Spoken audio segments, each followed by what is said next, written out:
Bienvenidos viajeros del tiempo y del mito, a Pergaminos Olvidados. Soy Tomás y hoy te acompañaré en una historia que permanece viva en la memoria de los siglos. Esta narración está pensada para quienes buscan comprender el pasado con calma, para quienes sienten cansancio mental, curiosidad profunda o el deseo de dormir mientras la historia fluye con sentido y verdad. A lo largo de este documental, recorreremos el contexto europeo, las ambiciones de reyes y ejércitos, el desarrollo real de la Batalla de San Quintín y sus consecuencias duraderas, ayudándote a desconectar del presente mientras entiendes por qué este acontecimiento cambió el equilibrio de poder en Europa. Si te gusta viajar por el pasado sin prisas y con rigor histórico, te invito a seguir el canal y acompañarnos en muchas más historias que merecen ser recordadas. Capítulo 1. Europa en tensión y el camino al conflicto. Durante la mitad del siglo XVI, Europa vivía un periodo de profunda inestabilidad marcado por rivalidades dinásticas, tensiones religiosas y disputas territoriales que se arrastraban desde hacía décadas.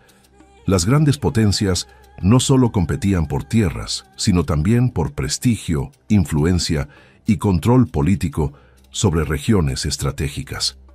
Este clima de rivalidad constante hizo que la guerra dejara de ser un evento excepcional para convertirse en una herramienta habitual de la diplomacia europea. Las fronteras eran frágiles, los tratados temporales y la paz siempre parecía estar a un paso de romperse. El enfrentamiento entre la monarquía hispánica y el Reino de Francia tenía raíces profundas que se remontaban a las guerras italianas, iniciadas a finales del siglo XV. Durante años, ambos reinos se habían disputado territorios en la península itálica, los Países Bajos y diversas zonas fronterizas. Estas guerras no solo agotaron recursos, sino que consolidaron una enemistad estructural entre ambas coronas. Cada victoria parcial alimentaba el deseo de revancha del rival derrotado. A esta rivalidad territorial se sumaba un componente religioso cada vez más determinante. La expansión del protestantismo había fragmentado la unidad espiritual de Europa y generado conflictos internos y externos. Mientras la monarquía hispánica se presentaba como defensora del catolicismo, Francia enfrentaba tensiones internas entre católicos y hugonotes. Esta división debilitaba al reino francés, pero al mismo tiempo lo impulsaba a buscar éxitos militares externos que reforzaran la autoridad del poder real. Los Países Bajos españoles se convirtieron en uno de los principales focos de tensión. Su ubicación estratégica y su riqueza económica los hacían esenciales para el equilibrio de poder europeo. Francia veía con recelo la presencia hispánica tan cerca de sus fronteras del norte y consideraba prioritario debilitar ese dominio. Cualquier conflicto en esta región tenía el potencial de escalar rápidamente y arrastrar a múltiples actores al enfrentamiento. El Sacro Imperio Romano Germánico también jugaba un papel clave en este tablero político. Las alianzas familiares entre casas reinantes hacían que los conflictos no fueran simples guerras entre estados, sino luchas entre linajes poderosos. La red de matrimonios y pactos implicaba que una guerra local podía transformarse en un conflicto continental. Europa funcionaba como un sistema interconectado donde cada movimiento tenía consecuencias amplias. La diplomacia del periodo era tensa y muchas veces ambigua. Los embajadores negociaban treguas mientras los ejércitos se preparaban para marchar. Los acuerdos firmados solían romperse ante la primera oportunidad favorable. La desconfianza mutua era constante y cada potencia sospechaba que la otra buscaba una ventaja oculta. En este contexto, la guerra no era una sorpresa, sino una expectativa latente. Las fronteras del norte de Francia eran especialmente vulnerables. Fortalezas, ciudades amuralladas y rutas comerciales se encontraban en una región donde la autoridad cambiaba con frecuencia. Estas zonas se militarizaron intensamente, convirtiéndose en escenarios habituales de escaramuzas y asedios. La población civil vivía bajo la amenaza constante de invasiones, saqueos y requisiciones. La economía europea también influía en el camino hacia el conflicto. Mantener ejércitos permanentes requería enormes recursos financieros, lo que obligaba a los estados a aumentar impuestos y endeudarse. La guerra, paradójicamente, se veía como una forma de obtener botín, territorios productivos o ventajas económicas futuras. Esta lógica alimentaba un ciclo continuo de enfrentamientos armados. El prestigio personal de los monarcas desempeñaba un papel fundamental. En una época donde la autoridad real se asociaba directamente con el éxito militar, una derrota podía debilitar seriamente la imagen del soberano. Por el contrario, una victoria importante reforzaba su legitimidad y su posición interna. Este factor psicológico impulsaba decisiones arriesgadas y campañas ambiciosas. Las cortes europeas seguían con atención cada movimiento del rival. Informes, rumores y mensajes cifrados circulaban constantemente entre embajadores y consejeros. La información, aunque incompleta o distorsionada, influía en la toma de decisiones estratégicas. En este ambiente, un error de cálculo podía desencadenar una guerra abierta. La región de Picardía, donde se encontraba Saint-Quentin, adquirió una importancia estratégica creciente. Situada en una zona clave de paso entre Francia y los territorios controlados por la monarquía hispánica, era un punto natural de fricción. Controlar esta región significaba asegurar rutas militares y comerciales vitales. Su valor la convirtió en objetivo prioritario dentro de la rivalidad franco-hispánica. Las campañas militares anteriores habían demostrado que ninguna de las dos potencias estaba dispuesta a ceder terreno de forma definitiva. Las victorias eran temporales y las derrotas nunca se aceptaban como finales. Este patrón reforzó la idea de que el conflicto solo podía resolverse mediante un golpe decisivo. Ambos bandos comenzaron a prepararse para una confrontación mayor. Las tensiones internas dentro de Francia aumentaban la presión externa. Los problemas religiosos y sociales obligaban a la corona a demostrar fortaleza frente a enemigos exteriores. Una campaña militar exitosa podía servir para unir temporalmente al reino bajo una causa común. Esta necesidad política influyó directamente en las decisiones estratégicas del periodo. Por su parte, la monarquía hispánica buscaba consolidar su posición dominante en Europa. Defender sus territorios y demostrar su capacidad militar era esencial para mantener la obediencia de sus dominios y aliados. Ceder ante Francia podía interpretarse como una señal de debilidad peligrosa. Esta lógica hacía inevitable el enfrentamiento. Las alianzas europeas, aunque formales, eran frágiles y cambiantes. Algunos estados apoyaban a uno u otro bando según sus propios intereses momentáneos. Esta falta de estabilidad hacía que cualquier conflicto local tuviera el potencial de ampliarse. El equilibrio de poder dependía de una constante vigilancia y reacción rápida. Con el paso del tiempo, la acumulación de agravios, desconfianzas y ambiciones creó un escenario donde la guerra parecía la única salida posible. Las negociaciones ya no bastaban para contener las tensiones. La región estaba preparada, tanto militar como psicológicamente, para un enfrentamiento de gran escala. Así, Europa avanzó lentamente hacia la batalla de Saint-Quentin sin que ninguna de las potencias implicadas pudiera o quisiera detener el proceso. El conflicto no surgió de un único evento, sino de una larga cadena de decisiones, rivalidades y presiones acumuladas. En este contexto cargado de tensión, la guerra dejó de ser una posibilidad y se convirtió en una certeza histórica. Capítulo 2. Los protagonistas y sus intereses. En el centro de este conflicto se encontraba la monarquía hispánica gobernada por Felipe II, un soberano que heredó un vasto imperio europeo y ultramarino y que concebía su papel como garante del orden político y religioso del continente.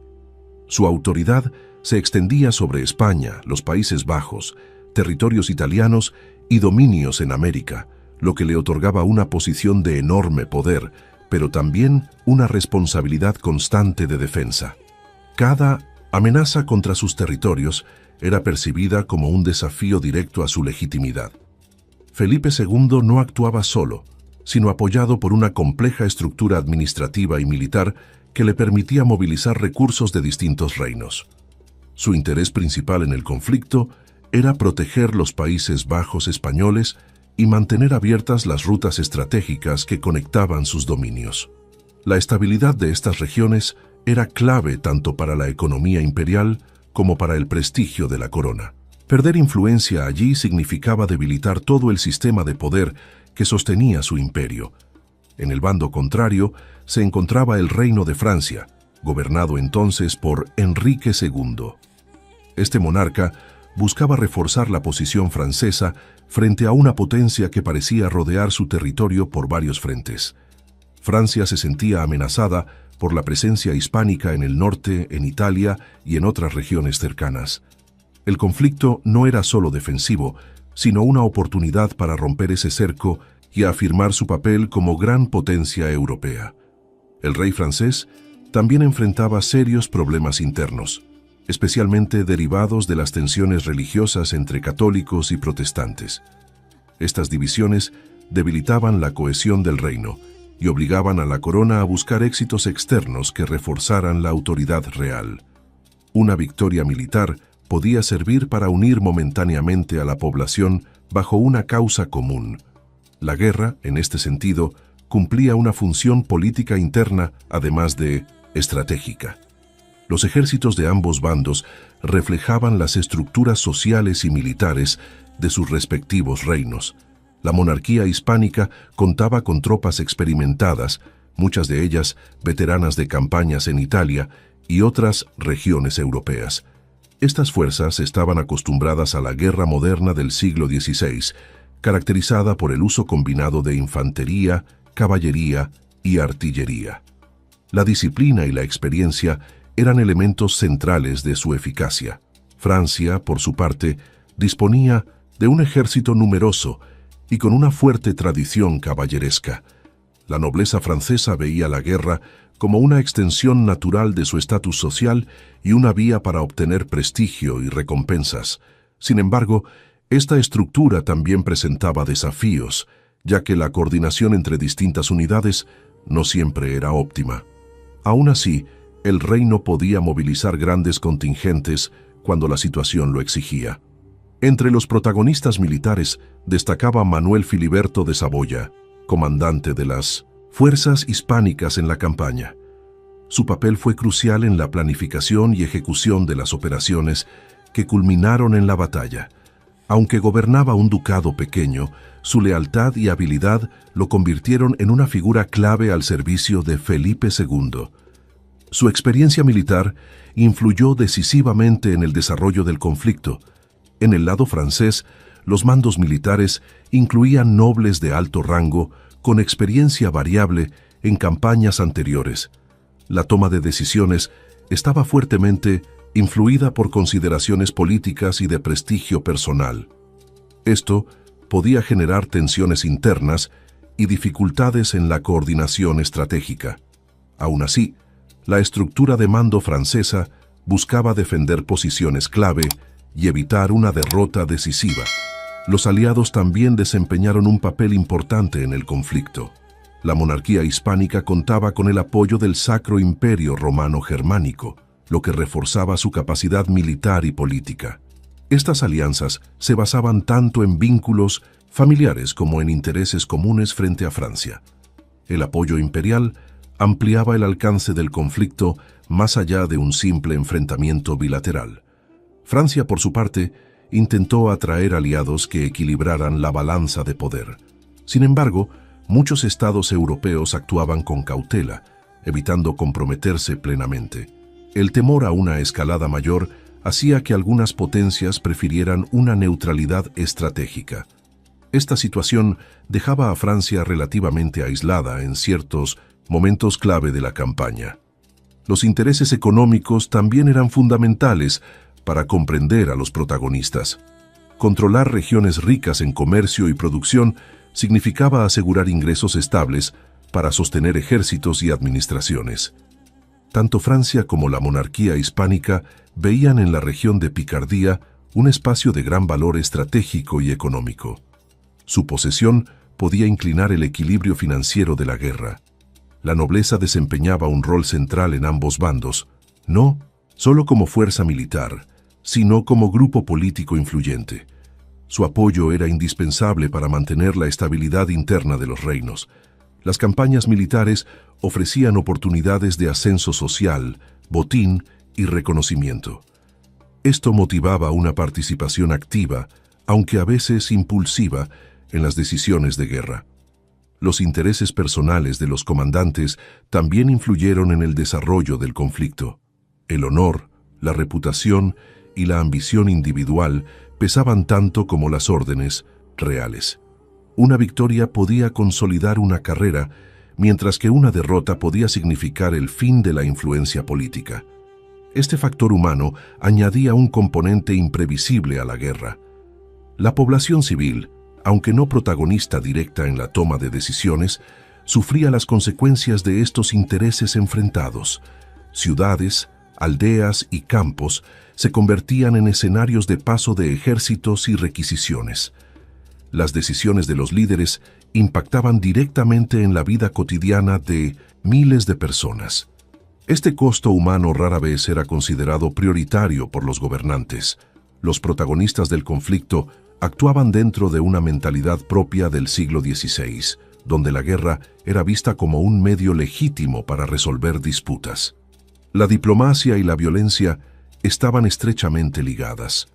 Los reinos no concebían la paz como un estado permanente, sino como una pausa entre conflictos. Esta visión condicionaba todas las decisiones estratégicas. La interacción entre intereses dinásticos, religiosos, económicos y personales creó un entramado complejo que empujó a los protagonistas hacia el enfrentamiento. Ninguna de las partes buscaba una simple demostración de fuerza, sino una ventaja duradera. La batalla de San Quintín fue el resultado de esta convergencia de objetivos. Comprender a sus protagonistas permite entender por qué el conflicto alcanzó tal magnitud. Así, más que un choque aislado de ejércitos, el enfrentamiento fue la expresión de ambiciones profundamente arraigadas en la estructura política de Europa. Los líderes implicados no solo defendían territorios, sino visiones distintas del equilibrio continental. Sus decisiones marcaron el rumbo de la guerra y dejaron una huella duradera en la historia europea. Capítulo 3. Preparativos militares y estrategias. La campaña que conduciría a la batalla de San Quintín no fue improvisada, sino el resultado de meses de planificación militar y análisis estratégico. Las fuerzas de la monarquía hispánica se concentraron cuidadosamente en el norte de los Países Bajos, evaluando rutas, fortificaciones y posibles movimientos del enemigo.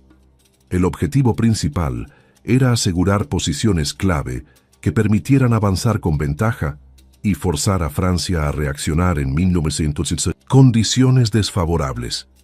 Cada decisión se tomaba con cautela, conscientes de que un error podía comprometer toda la campaña. La logística desempeñó un papel fundamental en los preparativos. Abastecer a miles de soldados requería una organización precisa de suministros, transporte y coordinación entre distintas regiones. Alimentos, municiones y armamento debían llegar de manera constante para evitar el desgaste prematuro del ejército. Los comandantes sabían que una fuerza bien alimentada y equipada podía resistir más tiempo y combatir con mayor eficacia. La guerra moderna del siglo XVI dependía tanto de la logística como del valor en el campo de batalla. El terreno fue estudiado con especial atención. La región alrededor de San Quintín presentaba ríos, zonas pantanosas y caminos estrechos que podían favorecer tanto la defensa como el ataque, según cómo se utilizaran. Reconocer el paisaje permitió a los estrategas anticipar movimientos enemigos y elegir posiciones ventajosas. La comprensión del entorno natural era esencial para planificar despliegues y evitar emboscadas. Las fortificaciones francesas en la zona fueron objeto de un análisis detallado. Ciudades amuralladas, puentes y puntos de paso representaban obstáculos que debían ser superados o neutralizados. La toma de estas posiciones no solo tenía valor militar, sino también simbólico, ya que demostraba la capacidad ofensiva del ejército atacante. Cada fortaleza capturada debilitaba la moral del adversario y reforzaba la propia. La composición de las tropas fue ajustada cuidadosamente antes del enfrentamiento. La infantería, armada con picas y arcabuces, constituía el núcleo del ejército y estaba entrenada para mantener formaciones compactas. La caballería se reservaba para maniobras rápidas, persecuciones y ataques decisivos. La artillería, cada vez más importante en la guerra del siglo XVI, se desplegó para abrir brechas y apoyar el avance terrestre. El mando militar estableció una jerarquía clara para evitar confusión durante la batalla. Las órdenes debían transmitirse con rapidez y precisión, ya que el caos en el campo de combate podía resultar fatal. Los oficiales experimentados fueron situados en puntos clave para mantener la cohesión de las tropas. La disciplina era considerada un factor decisivo frente a un enemigo numeroso. En el bando francés, los preparativos también se intensificaron al percibir el avance enemigo. Se reforzaron defensas y se movilizaron contingentes adicionales para proteger la región. Sin embargo, la necesidad de responder rápidamente limitó el tiempo disponible para una planificación tan detallada como la del adversario. Esto generó tensiones internas y decisiones tomadas bajo presión. La comunicación entre los distintos cuerpos del ejército francés presentaba dificultades. Las distancias y la falta de coordinación efectiva complicaban la transmisión de órdenes. A pesar de los esfuerzos por centralizar el mando, la respuesta a los movimientos enemigos no siempre fue inmediata. Esta debilidad estructural tendría consecuencias importantes durante el enfrentamiento. Las estrategias defensivas francesas se basaban en aprovechar las fortificaciones existentes y retrasar el avance enemigo. Se confiaba en que el terreno y las murallas pudieran compensar posibles desventajas tácticas. La idea era desgastar al adversario antes de un enfrentamiento directo a gran escala. Este enfoque buscaba ganar tiempo y evitar una batalla decisiva en mínimes condiciones desfavorables. Por su parte, los estrategas hispánicos apostaron por una ofensiva controlada pero firme. No se trataba de un ataque precipitado, sino de avanzar asegurando cada posición conquistada. La coordinación entre infantería, caballería y artillería era esencial para mantener la iniciativa. El objetivo era obligar al enemigo a combatir cuando ya estuviera debilitado. Los movimientos previos incluyeron maniobras de distracción para confundir al adversario. Pequeños contingentes simulaban avances o retiradas con el fin de ocultar la dirección principal del ataque. Estas acciones buscaban dividir la atención francesa y dificultar una respuesta organizada. La guerra psicológica comenzaba antes del choque directo. El tiempo también influyó en los preparativos. Las condiciones climáticas podían afectar el desplazamiento de tropas y el uso de la artillería. Los comandantes debían tener en cuenta la lluvia, el barro y el estado de los caminos. Una mala elección del momento podía retrasar operaciones clave o agotar a los soldados antes de la batalla. La moral de las tropas fue cuidadosamente atendida durante esta fase. Discursos, promesas de recompensa y recordatorios del deber religioso y político reforzaban el espíritu combativo. Mantener la confianza de los soldados era esencial para enfrentar un combate prolongado. Un ejército desmotivado era vulnerable incluso con buena planificación. Los espías y exploradores desempeñaron un papel silencioso pero decisivo. Informes sobre movimientos enemigos, número de tropas y estado de las defensas llegaban constantemente al mando. Aunque no siempre precisos, estos datos permitían ajustar estrategias y anticipar acciones. La información era un recurso tan valioso como las armas. La coordinación con aliados también formaba parte de los preparativos. El apoyo del Sacro Imperio garantizaba refuerzos y seguridad en retaguardia. Esta colaboración permitía concentrar fuerzas sin temor a ataques inesperados desde otros frentes. La guerra se concebía como un esfuerzo conjunto dentro de una red de alianzas. A medida que los preparativos avanzaban, la posibilidad de un enfrentamiento decisivo se hacía cada vez más clara. Ambos bandos comprendían que la acumulación de tropas y recursos no podía sostenerse indefinidamente. La tensión aumentaba con cada movimiento, cada informe y cada decisión tomada. El escenario estaba casi listo para el choque. Así, los preparativos militares y las estrategias definidas en esta fase sentaron las bases del resultado posterior. Nada quedó al azar, aunque la guerra siempre conserva un componente imprevisible. Las decisiones tomadas antes del combate serían determinantes en su desarrollo. El destino de la campaña comenzaba a sellarse incluso antes de que se disparara el primer arcabuz. Capítulo 4. El día de la batalla de San Quintín. La jornada decisiva comenzó en la mañana del 10 de agosto de 1557, cuando ambos ejércitos ya se encontraban desplegados en las inmediaciones de San Quintín, conscientes de que el enfrentamiento era inevitable. El ambiente estaba cargado de tensión, y los movimientos de tropas se realizaban con cautela, siguiendo órdenes previamente establecidas. El terreno, marcado por el río Somme y por zonas pantanosas, condicionaba cada desplazamiento. Desde las primeras horas, quedó claro que no sería un combate breve ni sencillo.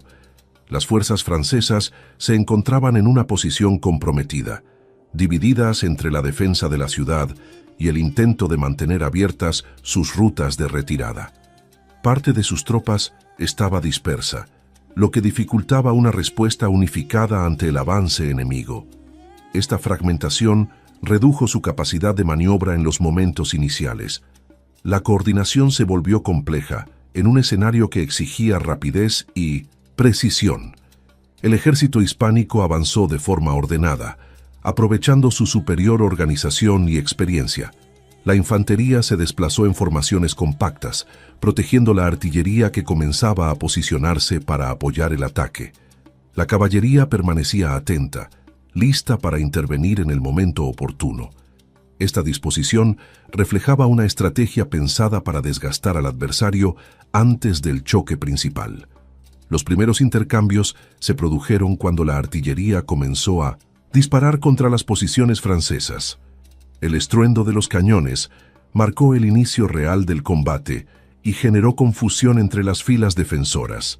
Las murallas y defensas cercanas recibieron impactos que minaron la seguridad de quienes las ocupaban. El uso eficaz de la artillería resultó decisivo para abrir paso al avance de la infantería. Mientras tanto, los intentos franceses por reorganizar sus fuerzas se vieron obstaculizados por la presión constante del enemigo. Las órdenes tardaban en llegar y no siempre se ejecutaban de forma coordinada. Algunas unidades intentaron resistir de manera aislada, sin apoyo suficiente. Esta falta de cohesión debilitó progresivamente su capacidad defensiva. La infantería hispánica avanzó con determinación, enfrentándose directamente a las tropas francesas en combates intensos y prolongados. El uso combinado de picas y arcabuces permitió mantener la presión y causar importantes bajas. La disciplina de las formaciones evitó que el empuje se desordenara incluso en los momentos más duros. La experiencia acumulada en campañas anteriores se hizo evidente en cada movimiento. En determinados puntos del campo de batalla, la lucha se volvió especialmente encarnizada. Pequeños grupos se enfrentaban cuerpo a cuerpo, intentando ganar o defender posiciones clave. El ruido, el humo y la confusión dificultaban la visión y la comunicación. En ese contexto, la resistencia individual y la obediencia a la formación marcaron la diferencia. La caballería entró en acción cuando se identificaron brechas en las líneas francesas. Su intervención fue rápida y contundente, explotando la desorganización del enemigo. Estas cargas contribuyeron a romper la moral de las tropas que ya se encontraban bajo fuerte presión. El impacto psicológico fue tan importante como el daño físico causado. El intento francés de reagruparse cerca de San Quintín fracasó debido a la presión constante y al control de los accesos por parte del ejército atacante. Las rutas de retirada se volvieron cada vez más peligrosas. Muchos soldados quedaron atrapados entre el enemigo y el terreno desfavorable. Esta situación agravó las pérdidas y aceleró el colapso de la defensa. A medida que avanzaba el día, la superioridad táctica se hizo evidente. Las fuerzas francesas comenzaron a ceder terreno de forma generalizada, incapaces de sostener una línea coherente. La falta de coordinación y la presión simultánea en varios puntos resultaron decisivas. El combate ya no era equilibrado, sino claramente desfavorable para uno de los bandos. La caída de posiciones clave selló el destino del enfrentamiento. Una vez superadas las defensas principales, la resistencia restante fue fragmentaria y poco efectiva. Algunos grupos intentaron huir, mientras otros continuaron luchando sin posibilidad real de cambiar el resultado. El campo de batalla reflejaba el desgaste acumulado durante horas de combate. El mando francés perdió progresivamente el control de la situación. La imposibilidad de emitir órdenes claras y la dispersión de las tropas impidieron cualquier contraataque organizado. El enfrentamiento había pasado de ser una batalla disputada a una derrota evidente. La desorganización interna se convirtió en un factor determinante. La captura de numerosos soldados y oficiales marcó una diferencia significativa en el balance final. Muchos combatientes quedaron rodeados y se vieron obligados a rendirse. Esta pérdida de efectivos tuvo consecuencias inmediatas y duraderas. No solo se trataba de una derrota en el campo, sino de un golpe a la capacidad militar futura. El combate se prolongó hasta que la resistencia francesa fue prácticamente anulada. Las fuerzas vencedoras consolidaron sus posiciones y aseguraron el control del área. La batalla había concluido con un resultado claro y contundente. El silencio posterior contrastaba con el caos vivido horas antes. El impacto de la jornada fue inmediato entre los participantes. Para los vencedores, la disciplina y la estrategia habían dado frutos visibles. Para los derrotados, la magnitud de la pérdida resultaba difícil de asumir. El día de San Quintín quedaría grabado como un punto de inflexión militar. La batalla no solo se decidió por el número de tropas, sino por la manera en que fueron empleadas. La coordinación entre armas, el uso del terreno y la presión constante definieron el resultado. Cada fase del combate mostró la importancia de la planificación previa. El enfrentamiento confirmó la evolución de la guerra en el siglo XVI. Al caer la noche, el campo de San Quintín ya no era un escenario de lucha, sino de consecuencias. El resultado estaba decidido y sus efectos se proyectarían más allá de ese día. Lo ocurrido no fue un episodio aislado, sino un momento decisivo dentro de un conflicto mayor. La historia europea acababa de dar un giro significativo. Capítulo 5. Consecuencias inmediatas del enfrentamiento. El resultado de la batalla de San Quintín tuvo un impacto inmediato y profundo en el curso del conflicto entre la monarquía hispánica y Francia. La derrota francesa fue clara y contundente, dejando al reino en una posición de gran debilidad militar. La pérdida de tropas experimentadas y de oficiales de alto rango redujo drásticamente su capacidad de reacción en el corto plazo. El campo de batalla no solo simbolizó una derrota táctica, sino también un golpe directo a la estructura defensiva del reino. La captura de numerosos soldados y comandantes franceses alteró el equilibrio militar de manera significativa. Muchos de estos prisioneros pertenecían a la nobleza, lo que añadió una dimensión política y social al resultado del enfrentamiento.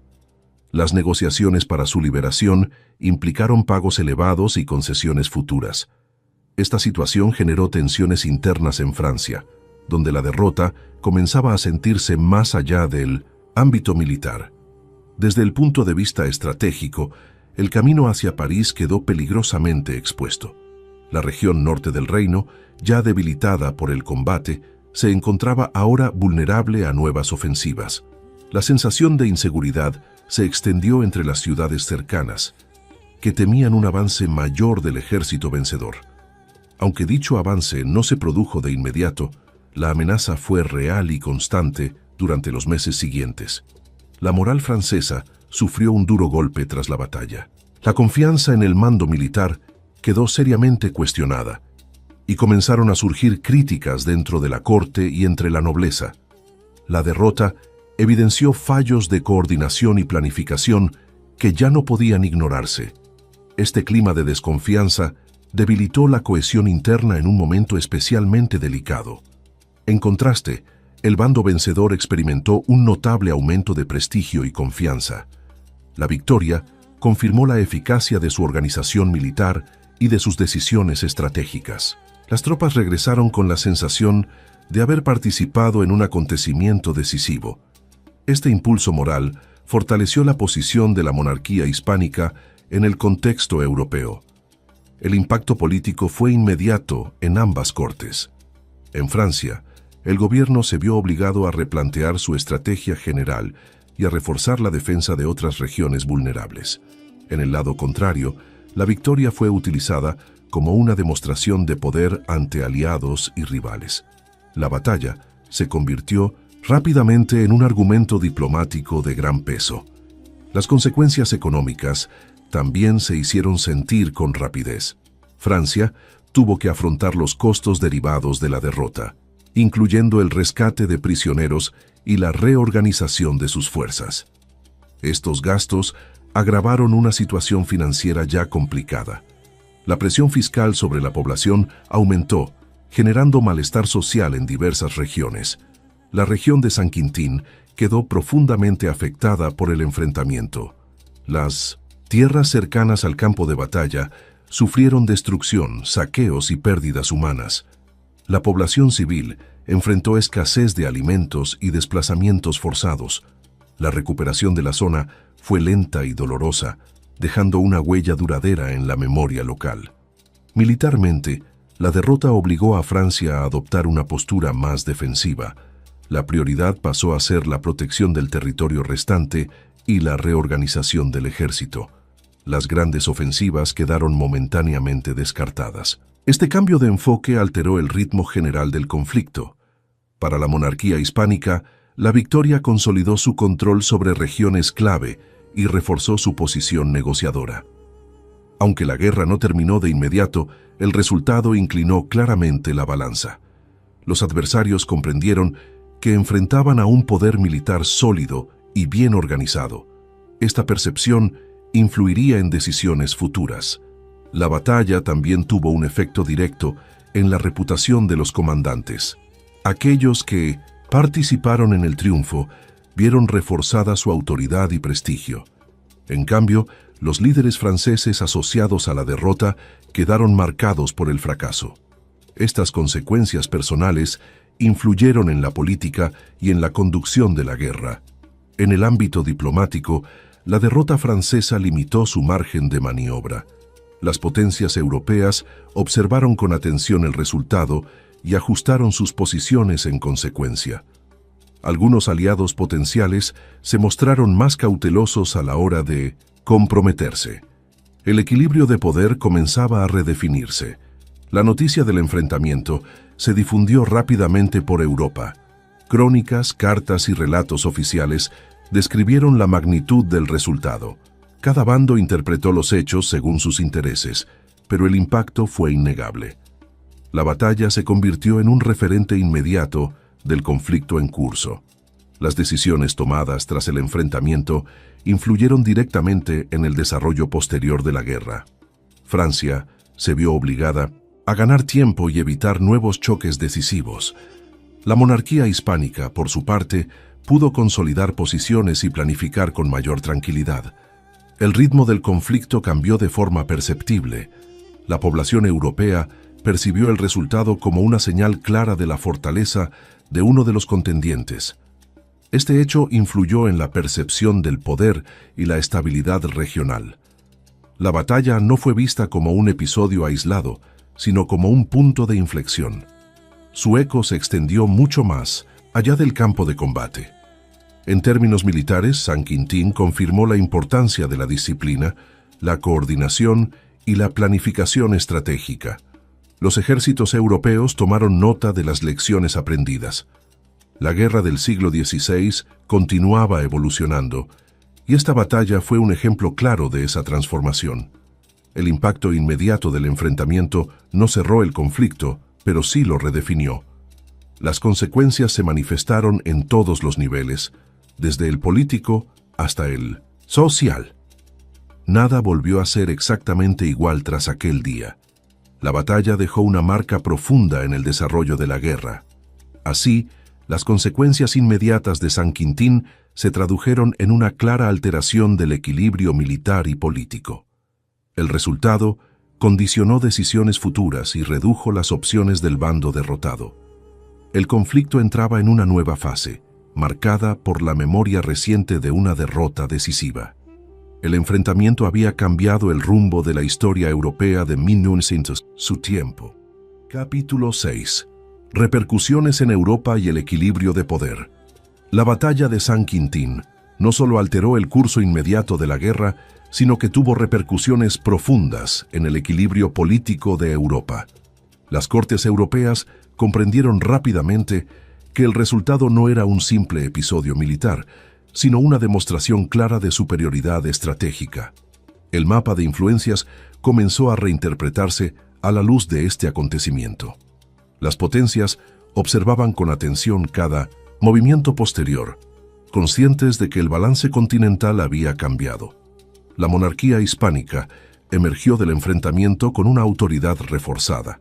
Su capacidad para vencer de forma decisiva a uno de sus principales rivales confirmó su posición dominante en Europa occidental. Esta victoria consolidó la percepción de que sus ejércitos eran los mejor organizados del momento. La influencia política derivada de este prestigio se extendió mucho más allá del campo militar. Francia, en 1900, contraste, quedó momentáneamente relegada en el juego de poder europeo. Aunque seguía siendo una potencia importante, su margen de maniobra se redujo considerablemente. La derrota obligó a adoptar una política exterior más cautelosa. Durante un tiempo, el reino se vio forzado a priorizar la estabilidad interna y la defensa antes que la expansión. Los estados italianos interpretaron el resultado con especial atención. Muchos de ellos dependían del equilibrio entre las grandes potencias para mantener su autonomía. La victoria hispánica reforzó su presencia e influencia en la península itálica. Esto limitó las aspiraciones francesas en la región y aseguró un periodo de predominio hispánico en los asuntos italianos. El Sacro Imperio Romano Germánico también se vio beneficiado indirectamente. La derrota francesa redujo la presión sobre sus fronteras occidentales. Esto permitió al emperador concentrarse en otros desafíos, especialmente los conflictos internos y religiosos. La estabilidad relativa en el oeste fue una consecuencia directa del desenlace en San Quintín. En el ámbito diplomático, las alianzas comenzaron a reajustarse. Algunos estados que dudaban en apoyar a la monarquía hispánica pasaron a considerarla un aliado imprescindible. Otros, temerosos de su creciente poder, buscaron equilibrar la situación mediante acuerdos alternativos. La política europea entró en una fase de cálculo constante y precaución. El resultado del enfrentamiento influyó también en la percepción de la guerra moderna. Las potencias comprendieron que la disciplina, la logística y la coordinación eran factores decisivos. Esto impulsó reformas militares en varios estados que intentaron adaptar sus ejércitos a las nuevas realidades del combate. San Quintín se convirtió en un referente táctico y estratégico. La hegemonía hispánica reforzada generó tanto respeto como inquietud. Mientras algunos veían en ella un factor de estabilidad, otros la consideraban una amenaza potencial. Este temor llevó a una diplomacia más activa y compleja. El equilibrio de poder se sostuvo a través de negociaciones constantes y alianzas frágiles. En el ámbito religioso, la victoria fue interpretada por muchos como una confirmación del papel de la monarquía hispánica como defensora del catolicismo. Este aspecto reforzó su liderazgo dentro del mundo católico europeo. Al mismo tiempo, intensificó las tensiones con estados y grupos de confesión protestante. La dimensión religiosa del conflicto europeo se vio acentuada. Las rutas comerciales y estratégicas también se vieron afectadas.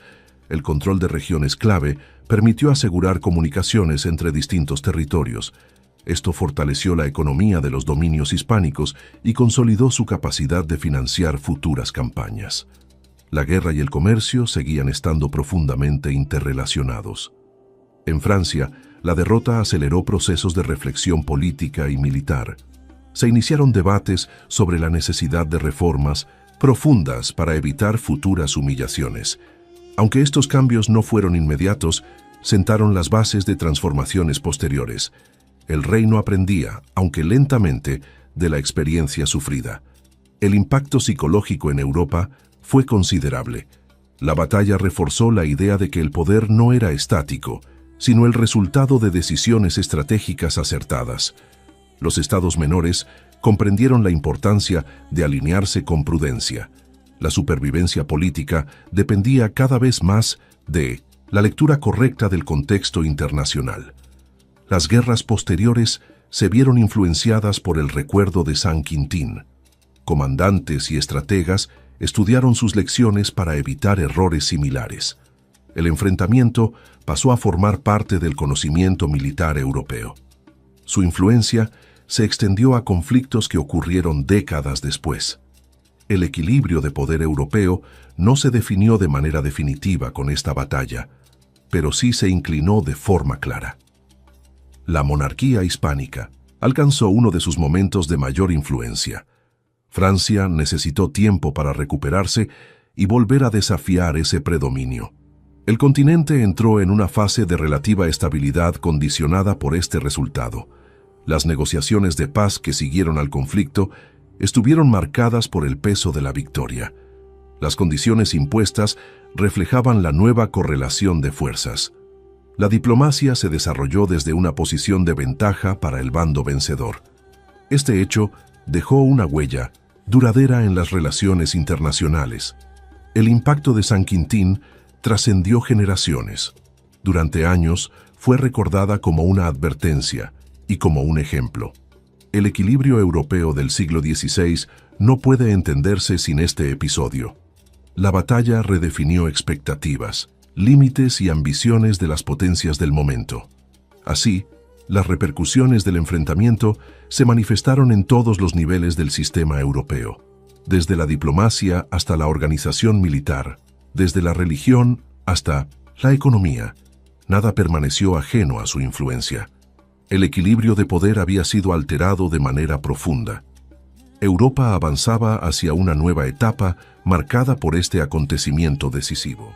Capítulo 7. La batalla en la memoria histórica. Con el paso del tiempo, la batalla de San Quintín fue dejando de ser solo un acontecimiento militar para convertirse en un símbolo cargado de significado histórico. Cronistas contemporáneos comenzaron a relatarla como una demostración clara del poder y la organización de uno de los bandos, mientras que para el otro representó una advertencia severa sobre los riesgos de la desunión y la mala coordinación. Desde sus primeros relatos, la interpretación del enfrentamiento estuvo marcada por intereses políticos y narrativas nacionales. En los territorios de la monarquía hispánica, la batalla fue recordada como una gran victoria que confirmaba la fortaleza del imperio. Las crónicas oficiales subrayaron la disciplina de las tropas y la eficacia del mando militar. Este relato buscaba reforzar la imagen de estabilidad y orden que la corona deseaba proyectar. San Quintín pasó a ocupar un lugar destacado en la memoria colectiva como ejemplo de éxito estratégico. En Francia, en cambio, la memoria del enfrentamiento adoptó un tono más reflexivo y crítico. Los relatos posteriores tendieron a analizar las causas de la derrota, señalando errores de planificación y falta de coordinación. La batalla fue vista como una lección dolorosa que evidenciaba debilidades estructurales. Con el tiempo, este análisis contribuyó a una revisión profunda de la historia militar francesa del periodo. Los historiadores del siglo XVI y XVII utilizaron San Quintín como un caso de estudio para explicar la evolución de la guerra moderna. El uso combinado de infantería, artillería y caballería fue destacado como un modelo eficaz. Estas interpretaciones influyeron en manuales militares y en la formación de oficiales durante generaciones. La batalla trascendió su contexto inmediato para convertirse en referencia teórica. La memoria religiosa también se vio marcada por el acontecimiento. Al haberse librado el 10 de agosto, día de San Lorenzo, la victoria fue asociada simbólicamente a la protección divina por parte de algunos sectores.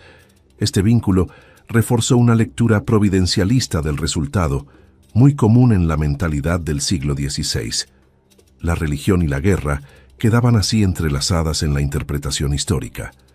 En el ámbito cultural, San Quintín apareció en relatos, poemas y obras históricas que buscaban exaltar valores como la disciplina, el sacrificio y el deber.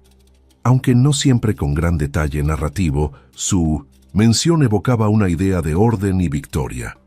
Estas referencias contribuyeron a fijar el nombre de la batalla en la memoria europea. El acontecimiento adquirió una dimensión simbólica más allá de los hechos concretos. La transmisión oral también desempeñó un papel importante en la construcción de la memoria. Soldados veteranos, testigos indirectos y habitantes de la región compartieron relatos que mezclaban experiencia personal y memoria colectiva. Aunque estos testimonios podían variar en precisión, reflejaban el impacto emocional del enfrentamiento.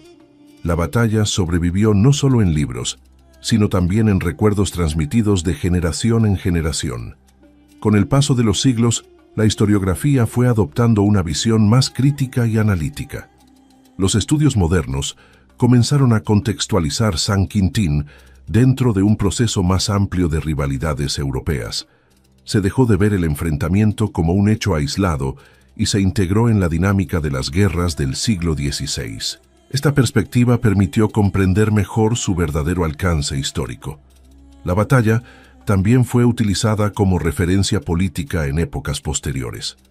Gobernantes y pensadores evocaron San Quintín para justificar decisiones militares o advertir sobre los peligros de la desorganización. Su recuerdo servía como argumento en debates sobre estrategia y poder. Así, el pasado seguía influyendo en el presente a través de la memoria histórica. En la región donde tuvo lugar el enfrentamiento, la memoria local conservó una relación directa con el acontecimiento. Lugares, tradiciones y relatos mantenían vivo el recuerdo del combate. Aunque el paso del tiempo transformó el paisaje, la historia permaneció vinculada al territorio. San Quintín se convirtió en un punto de referencia para la identidad local. Los museos y archivos europeos preservaron documentos relacionados con la batalla, desde cartas hasta crónicas oficiales. Estos materiales permitieron reconstruir los hechos con mayor precisión. La conservación de estas fuentes fue clave para el desarrollo de estudios históricos rigurosos. La memoria dejó de ser solo narrativa para apoyarse en evidencias documentales. En el ámbito académico, la batalla fue objeto de debates sobre liderazgo, táctica y organización militar. Distintos historiadores ofrecieron interpretaciones diversas, enriqueciendo la comprensión del suceso. Este diálogo constante mantuvo vigente el interés por el enfrentamiento. San Quintín continuó siendo relevante para entender la historia militar europea. La comparación con otras batallas del periodo permitió situar su importancia relativa. Aunque no fue la única gran victoria del siglo XVI, su impacto político y simbólico fue notable. Este análisis comparativo ayudó a matizar visiones exageradas o simplificadas. La memoria histórica se volvió más equilibrada y contextualizada. La enseñanza de la historia incorporó San Quintín como ejemplo de cómo los conflictos pueden redefinir equilibrios de poder. Manuales y programas educativos lo mencionaron como un punto clave del periodo. De esta forma, nuevas generaciones conocieron el enfrentamiento dentro de un marco más amplio. La memoria se transmitía así de manera estructurada y reflexiva. En el imaginario europeo, la batalla quedó asociada a una etapa de hegemonía clara y a las tensiones propias de un continente en transformación. Representaba tanto la culminación de una rivalidad como el inicio de una nueva fase política. Este doble significado contribuyó a su persistencia en la memoria histórica. San Quintín simbolizaba cambio y advertencia al mismo tiempo. La reinterpretación constante del acontecimiento demuestra que la memoria histórica no es estática. Cada época proyectó sus propias preocupaciones sobre la batalla. Este proceso mantuvo vivo el interés y permitió nuevas lecturas. El pasado dialogaba continuamente con el presente. Así, la batalla de San Quintín se consolidó como un referente duradero en la historia europea, no solo por lo que ocurrió aquel día, sino por cómo fue recordada, reinterpretada y utilizada a lo largo del tiempo. Su memoria atravesó siglos, adaptándose a nuevas miradas. De este modo, el enfrentamiento siguió vivo más allá del campo de batalla. Capítulo 8. Curiosidades y detalles poco conocidos. La batalla de San Quintín se libró el 10 de agosto de 1557, una fecha que coincidía con la festividad de San Lorenzo, un detalle que adquirió gran relevancia simbólica en los años posteriores. Esta coincidencia fue interpretada por muchos contemporáneos como una señal providencial, especialmente en el bando vencedor. La asociación entre la victoria militar y el calendario religioso reforzó una lectura espiritual del acontecimiento. Este aspecto ayudó a fijar la batalla en la memoria colectiva, más allá de lo estrictamente militar. Uno de los detalles menos conocidos es que el enfrentamiento no estaba planeado originalmente como una gran batalla campal.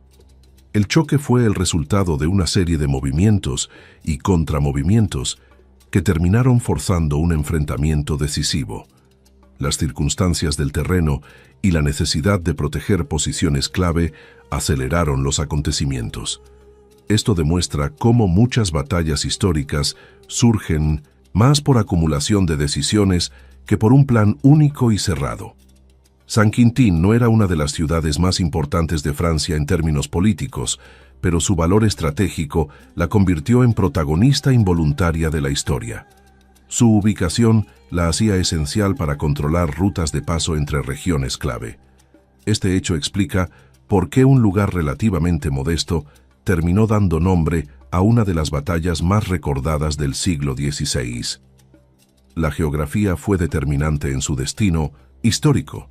La duración del combate, concentrado principalmente en una sola jornada, contrasta con el largo impacto que tuvo en Europa. Aunque el enfrentamiento directo no se prolongó durante días, sus consecuencias se extendieron durante años. Este contraste entre brevedad y trascendencia es uno de los aspectos más llamativos del episodio. La intensidad del día de batalla compensó su corta duración. Otro detalle poco difundido es el alto número de prisioneros capturados en relación con otras batallas del periodo. No solo soldados comunes, sino también miembros destacados de la nobleza francesa cayeron en manos del enemigo. Esto convirtió la victoria en un problema logístico y diplomático, ya que gestionar cautivos de alto rango requería negociaciones complejas. La batalla continuó influyendo incluso después de concluido el combate. La derrota francesa influyó indirectamente en la arquitectura religiosa. Años después, se ordenó la construcción del monasterio de San Lorenzo de El Escorial como acto de agradecimiento por la victoria obtenida el día del Santo. Aunque este edificio tuvo múltiples motivaciones, la conexión simbólica con San Quintín fue ampliamente difundida. De este modo, el recuerdo de la batalla quedó materializado en piedra.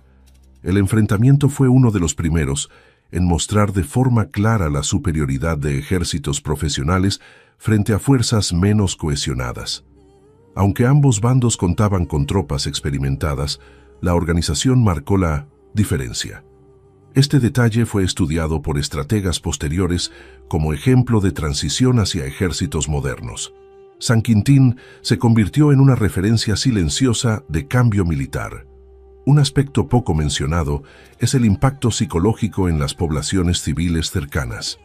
Durante semanas, los rumores sobre la batalla circularon entre aldeas y ciudades, muchas veces exagerados o incompletos. El miedo a nuevas ofensivas provocó desplazamientos y abandonos temporales. La guerra no solo se vivía en el campo de batalla, sino también en la mente de quienes la rodeaban. Las crónicas de la época no siempre coinciden en los números exactos de tropas y bajas. Cada bando tendía a ajustar las cifras para favorecer su relato. Este fenómeno obliga a los historiadores modernos a comparar fuentes y adoptar estimaciones prudentes. La batalla es un ejemplo claro de cómo la historia se construye a partir de versiones parciales. Algunos soldados participantes dejaron cartas y testimonios personales que ofrecen una visión más humana del enfrentamiento.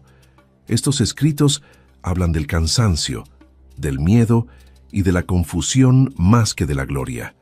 A través de ellos se puede comprender mejor la experiencia individual dentro de un acontecimiento colectivo.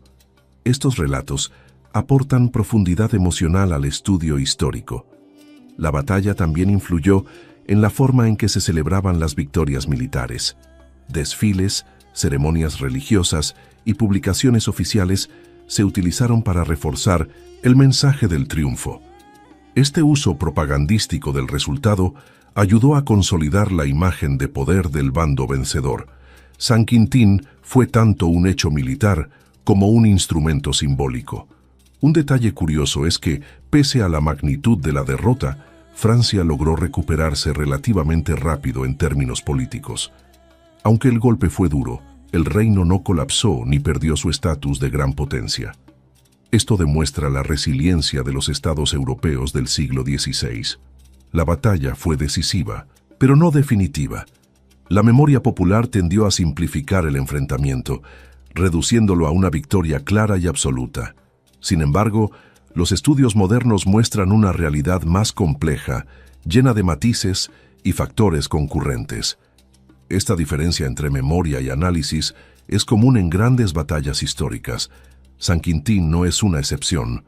El campo de batalla original ha cambiado considerablemente con el paso del tiempo. Transformaciones agrícolas, urbanas y naturales han alterado el paisaje.